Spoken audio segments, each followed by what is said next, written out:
오늘 이 시간에는 장자권 규례라는 제목으로 신명기 말씀을 나눠보겠습니다.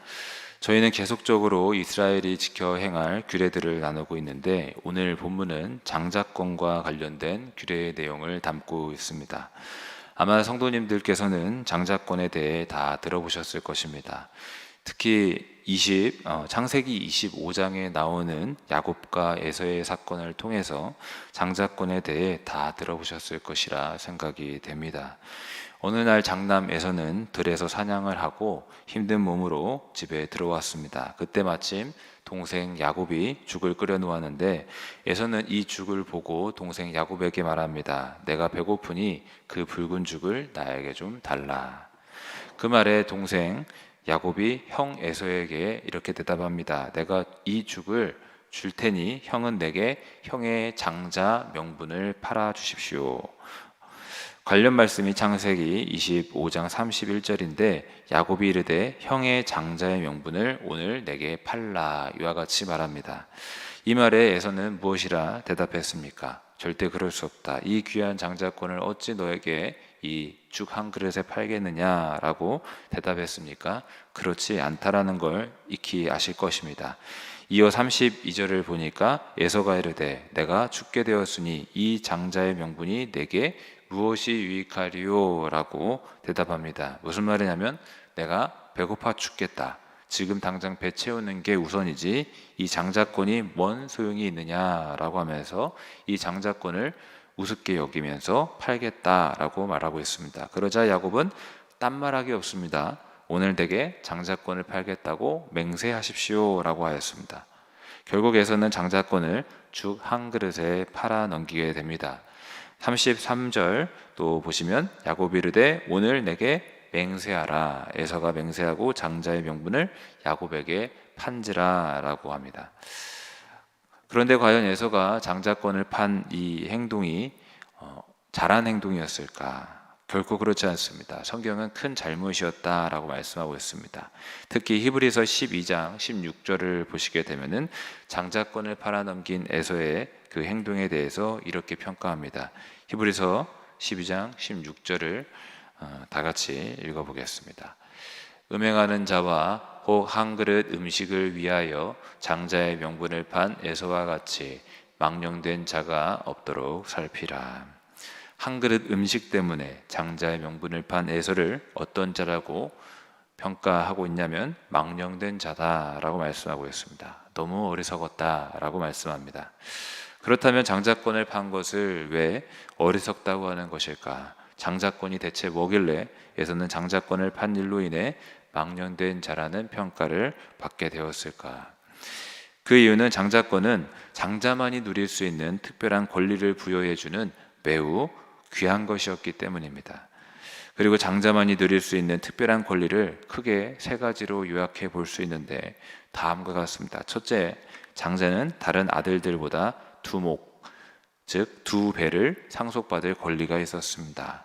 둘째, 장자는 집안 대대로 내려오는 가문의 축복을 물려받을 권리가 있었습니다. 셋째, 장자는 부친과 함께 집안의 대소사를 함께 관여하면서 집안일을 이끌고 나갈 권한이 있었습니다. 참 엄청난 권리입니다. 한마디로 표현하면 아버지의 것들을 상속받는 권한이자 하나님의 복을 받는다라는 위임장과 같은 것이었습니다. 이와 같이 장자권이란 참 좋은 권한인데 그렇다면 이 장자권은 어떻게 주어질까요? 어떤 노력이나 선행 아니면 또 다른 공로를 통해 취득하는 것일까? 그렇지 않습니다. 너무 당연한 말씀이겠지만은 이 권리는 어떤 인간적인 노력으로 획득하는 게 아닙니다. 그냥 단순하게 제일 먼저 태어나면 얻게 되는 것입니다. 아무 대가 없이 아무 노력 없이 값 없이 얻을 수 있는 것입니다. 그리고 이 장자권은 누가 뺏는다고 뺏어갈 수 있는 것도 아닙니다. 잃어버릴 수 있는 권한도 아닙니다. 왜냐하면 누군가가 시간을 되돌려서 어미 뱃속에서 장자보다 먼저 태어날 수 있도록 만드는 것도 아니기 때문입니다. 그렇기 때문에 장자권을 받는다는 건 그냥 타고난 복인 것입니다. 그런데 장자에서는 이 좋은 자기의 장자 권한을 어떻게 했다라고 하냐면 죽 한 그릇에 순간의 욕구를 채우기 위해서 동생 야곱에게 장자의 명분을 내어주었습니다. 너무 어리석은 결정이었습니다. 나중에야 자신이 누릴 축복이 동생에게 다 넘어갔다라는 걸 알고 땅을 치며 눈물을 흘리며 아버지 이삭한테 모든 걸 되돌려 달라고 애원하지만 결국은 축복을 되돌릴 수가 없었습니다. 우리는 이렇게 창세기 25장의 에서와 야곱의 이야기를 통해 장자권에 대한 말씀을 잠시 나눠봤는데, 이를 통해 알 수 있는 건 한마디로 말해서 장자권은 정말 소중하다라는 것입니다. 자, 이렇게 소중한 장자권에 대해 오늘 읽은 신명기 본문에서도 나오게 되는데, 매우 짧은 내용이지만은 오늘 본문에서는 장자권과 관련해 좀 특별한 한 가지 상황을 가정하며 말씀이 나오고 있습니다. 어떤 내용이 나오는지 본문을 좀 보도록 하겠습니다. 본문 15절을 다시 한번 읽어보도록 하겠습니다. 어떤 사람이 두 아내를 두었는데 하나는 사랑을 받고 하나는 미움을 받다가 그 사랑을 받는 자와 미움을 받는 자가 둘 다 아들을 낳았다 하자. 그 미움을 받는 자의 아들이 장자이면. 먼저 15절 상반절을 보시면 어떤 사람이 두 아내를 둔 상황을 가정하고 있습니다. 어떤 사람이 두 아내를 두었다. 여기서 우리는 고대 이스라엘 사회에서는 가족의 모습이 일부 다처제의 모습이었다라는 걸 알 수 있습니다. 한 사람이 여럿의 아내를 두는 형태의 가족이었다라는 것입니다. 물론 이와 같은 일부 다처제는 하나님께서 창조 때 제정하셨던 가정의 모습은 아닙니다. 왜냐하면 하나님께서는 아담 한 사람, 하와 한 사람을 만나게 하셨던 것처럼 한 남자와 한 여자가 만나 사랑을 하고 결혼을 하는 일부 일처제의 모습이 부부의 모습이라고 창조해 놓으셨고 제정해 놓으셨기 때문입니다.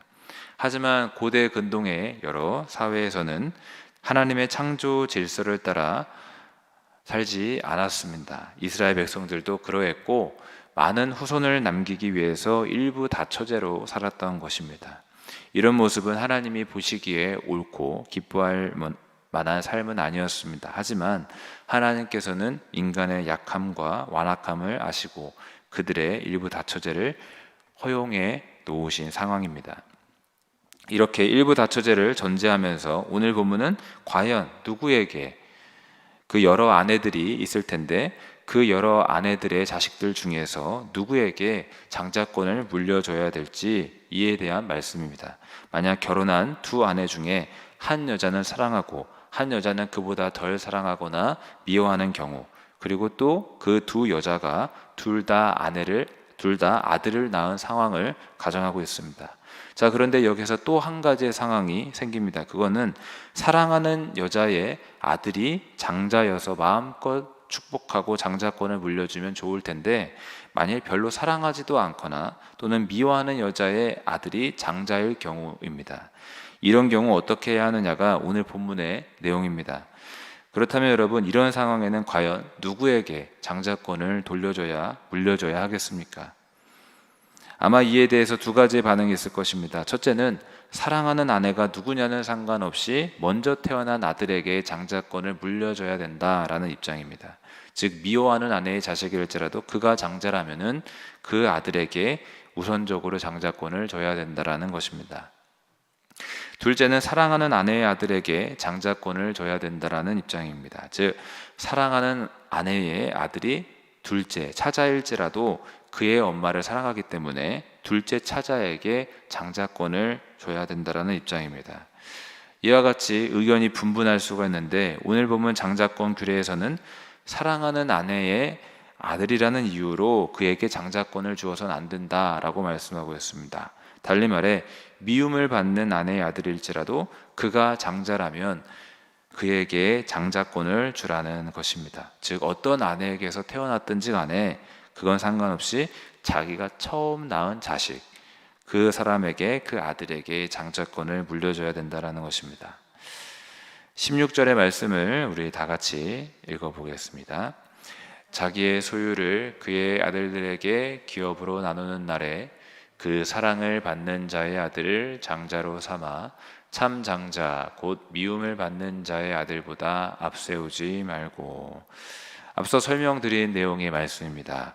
아버지의 집안 재산과 소유물을 아들들에게 나눠주는 날에 사랑하는 여자의 아들을 미움을 받는 그 아내의 장자보다 더 앞세우거나 선호해서는 안 된다라는 것입니다. 더 편파적으로 앞세우거나 선호하지 말라라고 말씀하고 있습니다. 그리고 이어 17절을 읽어보면은 미움을 받는 여자에게서 태어난 아들이 장자라면은 장자권을 마땅히 그 아들에게 주어야 된다라고 말씀하고 있습니다. 그리고 앞서 설명했던 그 장자의 권한대로 그 장자에게 두 몫을, 두 배의 재산을 물려줘야 했습니다. 17절을 또 읽어보겠습니다. 반드시 그 미움을 받는 자의 아들을 장자로 인정하여 자기의 소유에서 그에게는 두 몫을 줄 것이니 그는 자기의 기력의 시작이라. 장자의 권리가 그에게 있음이니라. 미워하는 아내의 자식일지라도 그가 장자라면 그에게 장자권을 줘야 된다라고 하면서 그 이유로서 이렇게 기록하고 있습니다. 그는 자기의 기력의 시작이라. 무슨 말입니까? 그 장자는 자기 힘의 첫 열매이기 때문이다. 자기 정력에서 난 첫 소생이다라고 합니다. 아버지가 처음 얻은 태의 열매다라고 말씀하고 있는 겁니다. 따라서 그에게 장자의 권리를 주어야 된다. 이와 같이 말씀하고 있습니다. 여러분, 정리하자면 장자권 규례에서 누구에게 장자권을 줘야 한다라고 말씀하고 있냐면 아내에 대한 남편의 그 사랑과 미움의 여부를 떠나서 누가 낳았든 장자에게 장자의 상속권을 나눠주도록 규정하고 있는 것입니다. 말씀을 정리하면서 오늘 본문을 보면은 장자권은 이스라엘 백성들에게 참 중요한 권한이었다라는 것을 알 수 있습니다. 그냥 명분만 감투만 쓰고 있는 그런 게 아니라 실제적으로 얻고 누릴 수 있는 게 많은 권한이었습니다. 그렇기 때문에 장자권을 샀던 야곱이 지혜롭다 여겨지게 되고 장자권을 죽 한 그릇에 팔아넘겼던 에서가 어리석다라고 여기게 됩니다. 그런데 이렇게 귀한 장자권은 앞서 나왔듯 노력과 어떤 성취를 얻는 복이 아닙니다. 그냥 가장 먼저 태어나면 얻는 것입니다. 한마디로 말해서 값없이, 대가 없이 선물처럼 그냥 은혜로 거저 받는 복이었다라는 것입니다. 그런 면에서 장자권은 오늘 우리 모두가 누리는 구원과 같은 것입니다. 왜냐하면 우리 역시 노력과 공로로 구원받은 게 아니기 때문입니다. 우리 구원은 그저 예수님께서 십자가에서 다 대가를 치러 놓으신 것들을 믿음으로 값없이 주님의 은혜로 받은 것이기 때문입니다. 하지만 값없이 구원받았다고 해서 우리의 구원은 결코 값싸게 여길 것들이 아닙니다. 마치 에서가 장자권을 우습게 여기듯 값싸게 여길 게 결코 아니라는 말씀입니다. 그렇기 때문에 만약 구원받은 이 은혜를 값싸게 여긴다면 마치 에서가 장자권을 우습게 여기고 팔아넘긴 그 어리석음을 범하는 것처럼 우리가 구원의 은혜를 값싸게 여긴다면 우리는 에서가 모든 은혜를 잃어버리고 땅을 치며 눈물을 흘리며 모든 은혜를 되돌려 달라고 했을 때 그것이 이루어지지 않았던 것처럼 우리도 그렇게 될 수 있습니다. 여러분, 우리는 우리가 받은 이 구원의 은혜를 값싸게 받았다고 해서 선물처럼 그저 노력 없이 그냥 은혜로 받았다고 해서 값싸게 여길 게 결코 아닙니다. 우리가 장자권 규례 또 야곱과의 예를 보는 것처럼 구원의 은혜를 귀하게 여겨야 될 줄로 믿습니다. 죽 한 그릇에 아무 귀하게 여김 없이 가볍게 우습게 여겼던 그런 모습처럼 우리가 이 세상의 것과 하나님의 구원의 은혜를 바꿀 수 있는 게 결코 아닙니다. 여러분, 당장 우리 눈앞에 보이는 이 세상적인 그런 향락과 일락들, 물론 여기 계신 성도님들은 하늘의 것들을 더 귀하게 여기시는 분들이겠지만은 우리는 절대로 그런 일을 벌여서는 안 될 줄로 믿습니다.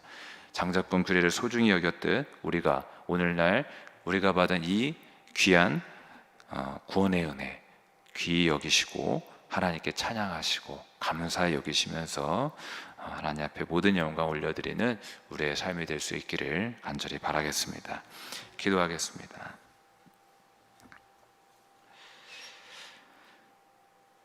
살아계시고 거룩하신 아버지 하나님 감사합니다. 주 예수 그리스도의 그 십자가 보혈의 공로를 통하여 우리에게 귀한 은혜를 주시니 감사합니다.